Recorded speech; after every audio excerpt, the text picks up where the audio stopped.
Hello, ഇന്നത്തെ കഥയിലേക്ക് എല്ലാവർക്കും സ്വാഗതം. വർഷ ശ്രീകാന്തിനെ കെട്ടിപ്പിടിക്കുന്ന ആ ഒരു ഭാഗം കണ്ടിട്ടാണ് ശരിക്കും പറഞ്ഞു കഴിഞ്ഞാൽ വർഷയുടെ അമ്മയും അച്ഛനും വന്നിരിക്കുന്നത്. അവരാകെ ദേഷ്യത്തിലാണുള്ളത്. വർഷയുടെ അമ്മ പറയുന്നുണ്ട്, അവളിങ്ങോട്ട് വരട്ടെ, അവൾക്ക് ഞാൻ നല്ലോണം വെച്ചിട്ടുണ്ട്, ഇതൊക്കെ ആരെങ്കിലും കണ്ടിരുന്നെങ്കിലോ, റോഡ് സൈഡിൽ വെച്ചല്ലേ എന്നൊക്കെ അവരിങ്ങനെ പുലമ്പിക്കൊണ്ടിരിക്കുകയാണ്. അപ്പോൾ വർഷയുടെ അച്ഛൻ പറയാണ്, മഹിമേ, നീ വെറുതെ ഓരോ പ്രശ്നങ്ങൾ ഉണ്ടാക്കരുത്. വർഷയുടെ സ്വഭാവം നിനക്ക് നന്നായിട്ട് അറിയാവുന്നതല്ലേ. അവനെ കാണരുത്, ഇനി പ്രണയിക്കരുത് എന്നൊക്കെ പറഞ്ഞാൽ അവൾ അത് തന്നെ വീണ്ടും വീണ്ടും ചെയ്യും. അതിനു വേണ്ടിയാണോ നീ പറയുന്നത് എന്ന് വെച്ചാൽ അവളെ തോന്നിയ ഇഷ്ടത്തിന് വഴിക്ക് വിടുകയാണോ വേണ്ടത്? അവരും ദേഷ്യത്തിലാണ് ചോദിക്കുന്നത്. ഇത് ആരോട് പറയണം, എങ്ങനെ സംസാരിക്കണം എന്നൊക്കെ എനിക്കറിയാം, നീ ഈ വിഷയത്തിൽ ഇടപെടേണ്ട, അദ്ദേഹം പറയാണ്. അതേസമയം യൂണിയൻ ഓഫീസിൽ വന്നതാണ് രവിയും അതുപോലെ തന്നെ കൂട്ടുകാരനും. ആ സമയത്ത് അവരൊക്കെ കൺഗ്രാറ്റ്സ് പറയുന്നുണ്ട്. കേസ് വിജയിച്ചല്ലോ, അതുകൊണ്ട് ചെലവ് ചെയ്യണം, കാശൊന്ന് കയ്യിൽ വന്നോട്ടെ, ചെലവ് ചെയ്യാം. രവിയും നല്ല സന്തോഷത്തിലാണ്. അപ്പോഴേക്കും രവിയുടെ ഫോൺ റിങ് ചെയ്യുന്നുണ്ട്. അയാൾ എഴുന്നേറ്റ് പുറത്തേക്ക് വരികയാണ്. അയാളുടെ മുഖത്തൊട്ടും താല്പര്യം ഉണ്ടായിരുന്നില്ല. അപ്പം തന്നെ കൂട്ടുകാരനും വരുന്നുണ്ടായിരുന്നു. അയാൾ ചോദിക്കുന്നുണ്ട്, എന്താ രവി ഫോൺ എടുക്കാത്തത്? അത് ആ മധുസൂദനൻ നായരാ. അയാൾ എന്തിനാ നിന്നെ വിളിക്കുന്നേ? അറിയില്ല, ആദ്യത്തെ കോള് കട്ടായിട്ട് വീണ്ടും കോള് വരികയാണ്. അപ്പം കൂട്ടുകാരൻ പറയുന്നുണ്ട്, നീ ഫോൺ എടുക്ക്. അങ്ങനെ രവി ഫോൺ എടുക്കുകയാണ്. ഹലോ, പറയൂ. രവീന്ദ്രൻ, എനിക്ക് തന്നെ ഒന്ന് കാണണമായിരുന്നു. എന്തിനു കാണണം? മേലാൽ എൻ്റെ വീട്ടിൽ വരരുത്, എൻ്റെ കൺമുന്നിൽ കണ്ടുപോകരുത് എന്നൊക്കെ പറഞ്ഞതായിരുന്നല്ലോ അന്ന്. ഇപ്പം ഇങ്ങനെ പറയാൻ എന്താ കാരണം? അപ്പം മധുസൂദനൻ പറയുന്നുണ്ട്, എനിക്ക് തന്നോട് പ്രധാനപ്പെട്ട ഒരു കാര്യം പറയാനുണ്ട്. താൻ എൻ്റെ വീട്ടിലേക്ക് ഒന്ന് വാ. അപ്പം രവീന്ദ്രൻ പറയുന്നുണ്ട്, എൻ്റെ പെൻഷൻ കാശ് തടഞ്ഞു വെക്കരുത്, അതൊന്ന് പാസ്സാക്കി തരണം എന്ന് പറയാൻ ഞാൻ പലതവണ സാറിൻ്റെ വീട്ടിൽ വന്നിട്ടുണ്ട്. അന്നൊക്കെ നിങ്ങൾ എന്നെ ആട്ടിയിറക്കി, ഒരു മനുഷ്യൻ്റെ പരിഗണന പോലും നിങ്ങൾ എനിക്കന്ന് തന്നില്ല. ഇപ്പം ഞാൻ എന്തിനാ നിങ്ങളുടെ വീട്ടിലേക്ക് വരുന്നേ? കോടതി വിധി വന്നു, നിങ്ങൾ തോറ്റു, റിട്ടയർമെൻറ്റിൻ്റെ കാശിനായി ഞാനിപ്പോൾ വെയിറ്റ് ചെയ്തുകൊണ്ടിരിക്കുക. നമ്മൾ തമ്മിൽ ഇനി കാണേണ്ട കാര്യമൊന്നുമില്ല. അപ്പം അയാൾ പറയുന്നുണ്ട്, വിജയത്തെക്കുറിച്ചോ പെൻഷൻ കാശിനെക്കുറിച്ചോ സംസാരിക്കാനോ അല്ല ഞാൻ തന്നോട് എന്നെ കാണാൻ വേണ്ടി ആവശ്യപ്പെട്ടത്, വേറൊരു പ്രധാനപ്പെട്ട കാര്യം സംസാരിക്കാനാ. താനൊന്ന് വാ. അപ്പം രവീന്ദ്രൻ പറയുന്നുണ്ട്, നിങ്ങൾക്ക് എന്നോട് സംസാരിക്കണം എന്നുണ്ടെങ്കിൽ നിങ്ങൾ എൻ്റെ അടുത്തേക്ക് വരിക. ഞാൻ എന്തിനാ നിങ്ങളുടെ അടുത്തേക്ക് വരുന്നേ? ഞാനിപ്പോൾ യൂണിയൻ ഓഫീസിലുണ്ട്, വേണമെങ്കിൽ ഇവിടെ വന്ന് കാണ്, നമുക്ക് സംസാരിക്കാം. അപ്പം മധുസൂദനൻ നായർ പറയുന്നുണ്ട്, ഞാൻ അവിടേക്ക് വരില്ല, വേറൊരു സ്ഥലം പറ, ഞാൻ അവിടെ വരാം. അപ്പം രവീന്ദ്രൻ കട്ടക്ക് തന്നെയാണ്. എന്തായാലും അതിപ്പോൾ നടക്കില്ല, എനിക്കിവിടെ കുറച്ചധികം പണിയുണ്ട്.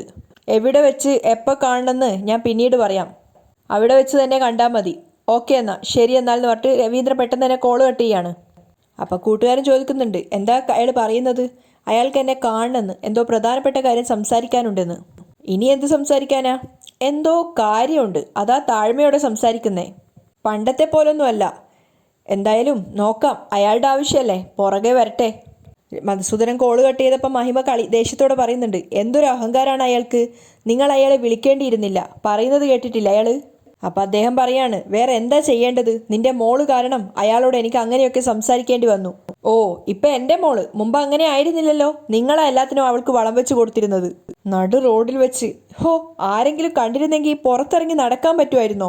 എന്ത് വൃത്തികേടാ അവള് കാണിച്ചത്, ഇങ്ങ് വരട്ടെ അവള്. അപ്പം മധുസൂദനൻ പറയുന്നുണ്ട്, അവളോടൊന്നും ചോദിക്കേണ്ട, അറിഞ്ഞ ഭാവം നടിക്കരുത്, ചോദിച്ച് പ്രശ്നം കൂടുതൽ വഷളാക്കരുത്. രവീന്ദ്രനുമായി സംസാരിച്ച് ഞാൻ ഈ പ്രശ്നം അവസാനിപ്പിക്കും. ആ പയ്യൻ ഇനി മേലാൽ വർഷയെ കാണരുത്. നീ ഇതിലിടപെടണ്ട, എനിക്ക് വിട്ടേക്ക്, ഞാൻ നോക്കിക്കോളാം. അതേസമയം രേവതി ചന്തയിൽ പോയിട്ട് വലിയ മീനൊക്കെ വാങ്ങിച്ചിട്ട് വരികയാണ്. ആ സമയത്ത് അവളുടെ അടുത്തുള്ള അയൽപ്പക്കക്കാരായിട്ടുള്ള ആൾക്കാർ വിളിക്കുന്നുണ്ട് രേവതിയെ. അവർ ചോദിക്കുന്നുണ്ട്, നിൻ്റെ കെട്ടിയോൻ വരുന്നുണ്ടല്ലേ? ഇപ്പോൾ വരും. അല്ല, അത് നിങ്ങൾക്ക് എങ്ങനെ മനസ്സിലായി? അതല്ല, നീ ഇത്ര വലിയ മീൻ മേടിച്ചപ്പോൾ ഊഹിക്കാലോ. അപ്പം രേവതി നാണത്തോടെ പുഞ്ചിരിക്കുകയാണ്. അല്ല, ഇത് ആടി മാസമല്ലേ, അപ്പം നിൻ്റെ കെട്ടിയോൻ എങ്ങനെ വീട്ടിലേക്ക് വരും? അവർ ചോദിക്കുകയാണ്. അപ്പം രേവതി പറയുന്നുണ്ട്, കാറിൽ വരും. അപ്പം മറ്റേ സ്ത്രീ പറയുന്നുണ്ട്, സച്ചിക്ക് ഒരു ദിവസം പോലും നിന്നെ വിട്ടു നിൽക്കാൻ വയ്യല്ലേ, മിക്കവാറും അടുത്ത ആടി മാസത്തിൽ ഇവൾ പ്രസവിക്കും. അപ്പം രേവതിയും പറയാണ്, അടുത്ത ആടിക്കോ മേടത്തിലോ ഇടവത്തിലോ എപ്പോൾ വേണേലും ഞാൻ പ്രസവിക്കും.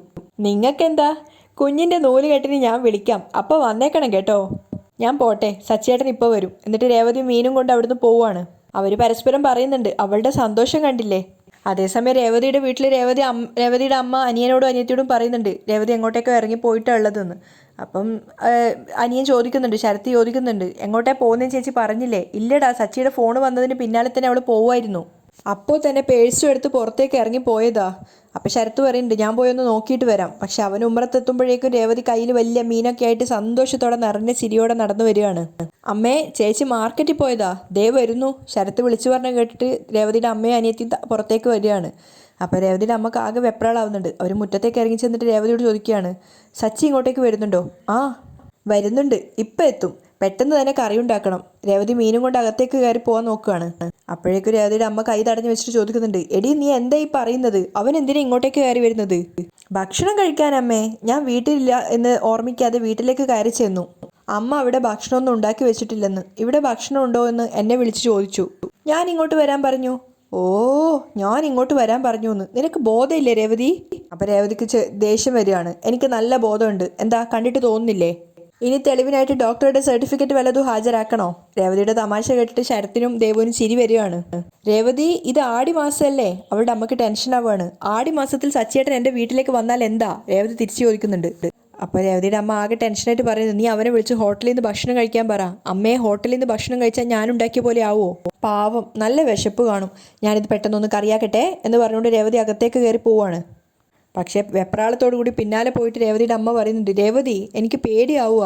എന്തിനാ അമ്മ പേടിക്കുന്നത്? ദേവും ചോദിക്കുന്നുണ്ട്, അമ്മേ ഇപ്പൊ സച്ചേട്ടൻ വന്നാൽ എന്താ? നീ ഒന്ന് ചുമ്മാതിരിക്ക്. ലക്ഷ്മിക്ക് ആകെ ടെൻഷൻ ആവുന്നുണ്ട്. നിനക്കിതൊന്നും പറഞ്ഞാൽ മനസ്സിലാവില്ല രേവതി. ആടി മാസത്തിൽ നീയും സച്ചിയും പിരിഞ്ഞിരിക്കണം. അതിനാണല്ലോ ഞാൻ നിന്നെ ഇങ്ങോട്ടേക്ക് കൂട്ടിക്കൊണ്ട് വന്നത്. അപ്പം രേവതി പറയുന്നുണ്ട്, പിരിഞ്ഞിരിക്കുകയാണല്ലോ, അതിനിടയിൽ കണ്ടുകൂടാ, സംസാരിച്ചൂടാ, ഭക്ഷണം കൊടുത്തുകൂടാ എന്നൊക്കെയുണ്ടോ? അവനിവിടെ വന്നാൽ അത് വലിയ വിഷയമാവും മോളെ. എന്ത് വിഷയം? രേവതിക്ക് ദേഷ്യം വരികയാണ്.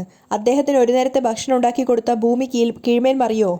അപ്പോൾ വീണ്ടും അവളുടെ അമ്മ പറയാണ്, അവൻ വരട്ടെ, പക്ഷേ നമുക്ക് ഇവിടെ കയറ്റണ്ട.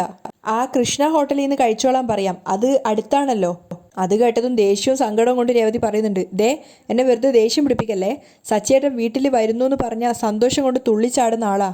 അപ്പോൾ അവർ ടെൻഷനോട് പറയുന്നുണ്ട്, മോളെ അവൻ ഇങ്ങോട്ടേക്ക് വരുന്നത് ശരിയല്ല, അതുകൊണ്ടല്ലേ. വിശന്ന് ഭക്ഷണം ഉണ്ടോ എന്ന് ചോദിക്കുന്ന ആളോട് ഇവിടേക്ക് വരണ്ട, എവിടെയെങ്കിലും പോയി കഴിക്ക് എന്നാണോ പറയേണ്ടത്? സച്ചിയേട്ടൻ ഇങ്ങോട്ടേക്ക് വരുന്നത് ഇഷ്ടമല്ലെങ്കിൽ ഞാനും ഇവിടെ നിൽക്കുന്നില്ല. ഞാൻ അവിടെ ചെന്ന് ഭക്ഷണം ഉണ്ടാക്കി കൊടുത്തോളാം. ആരെന്ത് പറഞ്ഞാലും ഞാൻ അദ്ദേഹത്തെ പട്ടിണിക്കിടില്ല. രേവതി ദേഷ്യത്തോടെ മീനുമായിട്ട് പുറത്തേക്ക് ഇറങ്ങാൻ പോവാണ്. അപ്പോഴേക്കും ലക്ഷ്മി രേവതിയുടെ കൈ കയറി പിടിക്കുകയാണ്. രേവതി നിൽക്ക്, നീ ഇങ്ങനെ ദേഷ്യപ്പെടാതെ. രേവതി ദേഷ്യത്തോടെ അമ്മയുടെ തട്ടിക്കയറുകയാണ്. സച്ചിയേട്ടൻ ഇങ്ങോട്ടേക്ക് വരരുതല്ലോ, ഞാൻ അങ്ങോട്ടേക്ക് പോവാം. അപ്പം ലക്ഷ്മി പറയുന്നുണ്ട്, മോളെ അവൻ ഇങ്ങോട്ടേക്ക് വരുമ്പോൾ ഞാൻ സന്തോഷത്തോടെ ഭക്ഷണം ഉണ്ടാക്കി കൊടുക്കാറില്ലേ? ആടി മാസമായതുകൊണ്ടല്ലേ പറഞ്ഞത്. സച്ചി ഇങ്ങോട്ടേക്ക് വന്നു എന്ന് അവൻ്റെ അമ്മയെങ്ങനെ അറിഞ്ഞാൽ അവർ നമ്മളെ കുറ്റപ്പെടുത്തും. ചന്ദ്രമതിയുടെ വഴക്ക് നമ്മൾ കേൾക്കേണ്ടി വരും. അപ്പം ദേവ് പറയുന്നുണ്ട്, ഓ പിന്നെ വഴക്ക് പറയുന്നതേ അവർക്ക് ഓർമ്മ കാണൂ, അവർക്ക് മാത്രമേ വായുള്ളൂ, നമുക്കില്ലേ? നീ ഒന്നും മിണ്ടാതിരിക്കടി മോളെ, നമ്മൾ അവനെ ഇങ്ങോട്ടേക്ക് വിളിച്ചു വരുത്തിയെന്ന് ചന്ദ്രമതി പറയും. അവർ വെപ്രാളത്തോട് പറയാണ്. അപ്പം രേവതി പറയുന്നുണ്ട്, അമ്മയെ അവരറിയില്ല. ഭക്ഷണം കഴിച്ച ഉടനെ സച്ചിയേട്ടൻ അങ്ങ് പോവത്തില്ലേ? അദ്ദേഹം ഇവിടെ താമസിക്കാനല്ല വരുന്നേ മോളെ. അത് അപ്പം ശരത്തും പറയുന്നുണ്ട്, സച്ചേട്ടൻ വരട്ടെ അമ്മേ, അമ്മ ഇങ്ങനെ പേടിച്ചാലോ? വീണ്ടും ലക്ഷ്മി പേടിയോടെ സംസാരിച്ചപ്പോൾ രേവതി പറയുന്നുണ്ട്, അമ്മ വീണ്ടും ഇത് തന്നെ പറയാ, നിങ്ങളോട് സംസാരിച്ചിട്ട് കാര്യമില്ല, ഞാൻ പോവാ. നിക്കടി, സച്ചി ഇവിടെ വന്നാൽ പ്രശ്നം ഉണ്ടാക്കുന്നത് പോലെ നീ അങ്ങോട്ടേക്ക് ചെന്നാലും അവൻ്റെ അമ്മ പ്രശ്നം ഉണ്ടാക്കില്ലേ? മണ്ടത്തരം കാണിക്കല്ലേ മോളെ. അപ്പം രേവതി പറയുന്നുണ്ട്, ഇപ്പം ഞാൻ എന്താ വേണ്ടത്? സച്ചേട്ടനെ പട്ടിണി കിടണോ? ശരി, സച്ചേട്ടൻ പട്ടിണി കിടക്കട്ടെ, ഞാനും പട്ടിണി കിടക്കാം. എനിക്കൊന്നും വേണ്ട, നിങ്ങൾ മാത്രം കഴിക്കേ. ഇങ്ങോട്ടേക്ക് വരണ്ടാന്ന് ഞാൻ സച്ചേട്ടനെ വിളിച്ചു പറയാം. ദാ ഇത് കൊണ്ടുപോയി നിങ്ങൾ എന്തെങ്കിലും ഉണ്ടാക്കി വയറ് നിറയെ കഴിക്ക്. ആ മീന് ദേവുവിനും അമ്മയ്ക്കും നേരെ നീട്ടുകയാണ് രേവതി. പേടി കൊണ്ടാടി മോളെ ഞാൻ ഇങ്ങനെയൊക്കെ പറയുന്നത്. പേടിക്കാനൊന്നുമില്ല അമ്മേ, സച്ചേട്ടൻ വരട്ടെ. ദേവു ധൈര്യം കൊടുക്കുകയാണ്. അപ്പം രേവതി ചോദിക്കുന്നുണ്ട്, ഞാനിപ്പോൾ എന്താ ചെയ്യേണ്ടത്? അവൻ വന്നാൽ ഭക്ഷണം കഴിച്ച് പെട്ടെന്ന് പോവല്ലോ അല്ലേ? പെട്ടെന്ന് എന്ന് പറയാൻ പറ്റുമോ അമ്മേ? പോവായിരിക്കും അല്ലേ? ലക്ഷ്മി വീണ്ടും പറയാണ്, ആ പോവും. ഈ അമ്മയുടെ ഒരു കാര്യം. അയ്യോ, സച്ചേട്ടൻ ഇപ്പം പെട്ടെന്ന് ഇങ്ങനെ എത്തും, ഞാൻ പോയി കറിയുണ്ടാക്കാം എന്ന് പറഞ്ഞുകൊണ്ട് വീണ്ടും ചിരിച്ചുകൊണ്ട് രേവതി അടുക്കളയിലേക്ക് പോവാണ്. അതെ, ഞാൻ കറിയുണ്ടാക്കാം. ലക്ഷ്മി പറയാണ്, അതെന്താ? ആടിമാസത്തിൽ എനിക്ക് കറിയുണ്ടാക്കാനും പറ്റില്ല? എൻ്റെ ഭർത്താവിന് വേണ്ടി ഞാൻ തന്നെ കറിയുണ്ടായിക്കോളാം, നിങ്ങൾ രണ്ടുപേരും വേണമെങ്കിൽ സഹായിച്ചോ എന്ന് പറഞ്ഞുകൊണ്ട് രേവതി അടുക്കളയിലേക്ക് പോവാണ്. പുഞ്ചിരിച്ചുകൊണ്ട് പിന്നാലെ ദേവും ടെൻഷനോട് കൂടി ലക്ഷ്മിയും. ശ്രുതിയുടെ ബ്യൂട്ടി പാർലറിലേക്ക് വന്നതാണ് സുധി. അവൻ്റെ ജോലി പോയിട്ടുണ്ടായിരുന്നു. അവൻ കയറുമ്പോൾ തന്നെ ചിന്തിക്കുന്നുണ്ട്, എൻ്റെ ജോലി പോയെന്ന് ഞാൻ എങ്ങനെ ശ്രുതിയോട് പറയും? അതിനുശേഷം റിസപ്ഷനിലെ പെൺകുട്ടിയെടുത്ത് പോയിട്ട് ശ്രുതിയെ വിളിക്കാൻ ആവശ്യപ്പെടുകയാണ്. അപ്പോൾ അവൾ പറയുന്നുണ്ട്, ഇന്ന് രാവിലെ തൊട്ട് ശ്രുതി ഇങ്ങോട്ടേക്ക് വന്നിട്ടില്ലല്ലോ. വന്നിട്ടില്ലേ? ബ്യൂട്ടി പാർലറിലേക്ക് എന്ന് പറഞ്ഞാണല്ലോ വീട്ടിൽ നിന്ന് ഇറങ്ങിയത് എന്ന് പറഞ്ഞിട്ട് അവൻ ശ്രുതിയെ കോൾ ചെയ്യാണ്. അപ്പോൾ ശ്രുതി ഉള്ളത് അവളുടെ വീട്ടിലാണ്. ആദ്യം അവനോട് സംസാരിക്കരുത് എന്ന് പറഞ്ഞിട്ട് ശ്രുതി കോൾ അറ്റൻഡ് ചെയ്യാണ്. ആ സമയത്ത് ശ്രുതി ചോദിക്കുകയാണ്, നീ എവിടെയുള്ളതെന്ന് ചോദിക്കുന്ന സമയത്ത് ഞാൻ ബ്യൂട്ടി പാർലറിലുണ്ടല്ലോ. പെട്ടെന്ന് ശ്രുതി പറയാണ്, ഞാനിവിടെ ഉണ്ടല്ലോ. അപ്പം നിൻ്റെ റിസപ്ഷനിസ്റ്റ് കള്ളം പറയുകയാണോ? അയ്യോ, ഞാൻ പെട്ടെന്ന് ശ്രുതി കള്ളത്തരം മറക്കാൻ വേണ്ടി പറയുന്നുണ്ട്. ഞാൻ അവിടെയല്ല ഉള്ളത്, ഞാൻ എൻ്റെ ഒരു കൂട്ടുകാരിയുടെ ബ്യൂട്ടി പാർലറിൽ. അവൾക്ക് ഇന്ന് കുറച്ച് ബ്രൈഡൽ മേക്കപ്പ് ഉണ്ടായിരുന്നു, അപ്പോൾ അവളെ സഹായിക്കാൻ വേണ്ടിയിട്ട് വന്നതാണ്. അല്ല, ശ്രുതി എന്ത് ഇപ്പോൾ ഈ സമയത്ത് ഇവിടെ? ജോലി കഴിഞ്ഞോ? അത് എന്നേക്കുമായി കഴിഞ്ഞു. അറിയാതെ ശ്രുതി പറഞ്ഞു പോയ കേട്ടതും ശ്രുതി ഞെട്ടുന്നുണ്ട്. എന്താ ശ്രുതി പറഞ്ഞത്? ശ്രുതി ഞെട്ടലോട് ചോദിക്കുകയാണ്. അല്ല, ഇന്നത്തേക്ക് കഴിഞ്ഞു എന്ന് പറഞ്ഞതാ, ഇന്നൊരല്പം നേരത്തെ ഫ്രീ ആയി. ശരി ശരി, ശ്രുതി വീട്ടിൽ ചെന്ന് റെസ്റ്റ് എടുക്ക്, ഞാൻ വരാനേ വൈകുന്നേരം ആവും. ശരി ശ്രുതി, പെട്ടെന്ന് വരാൻ നോക്ക്. കോള് കട്ട് ചെയ്തിട്ട് ശ്രുതി വിചാരിക്കുന്നുണ്ട് വീട്ടിലേക്ക് വരട്ടെ, ജോലി പോയ കാര്യം അപ്പം പറയാം. അതേസമയം സച്ചി രേവതിയുടെ വീട്ടിലെത്തിയിട്ടുണ്ടായിരുന്നു. പക്ഷേ ഉമ്മറത്തുനിന്ന് കയറുമ്പോഴത്തേക്കും തന്നെ അവന് ശരിക്കും മീൻകറിയുടെ സ്മെല്ല് കിട്ടിയിട്ടുണ്ടായിരുന്നു. നല്ല മീൻകറിയുടെ മണം. രേവതി, സച്ചി വിളിക്കുകയാണ്. അപ്പോഴേക്കും രേവതി ഓടിപ്പാഞ്ഞെത്തുന്നുണ്ട്. ഹാ സച്ചേട്ടാ, വാ ഇരിക്കി. രേവതി സന്തോഷത്തോടു കൂടി അങ്ങോട്ടേക്ക് പോയി സച്ചി ആനയിച്ച് വിളിക്കുകയാണ്. അതിനുശേഷം അമ്മയെ വിളിക്കുന്നുണ്ട്. ലക്ഷ്മിയും ദേവും വന്നിട്ട് ലക്ഷ്മി ഇരിക്കാനൊക്കെ പറയുന്നുണ്ട്. സച്ചി പറയുന്നുണ്ട് ഇരിക്കാം. രേവതി മീൻകറി വെച്ചിട്ടുണ്ടല്ലേ? തിരിച്ച് സച്ചി ചോദിക്കുകയാണ്.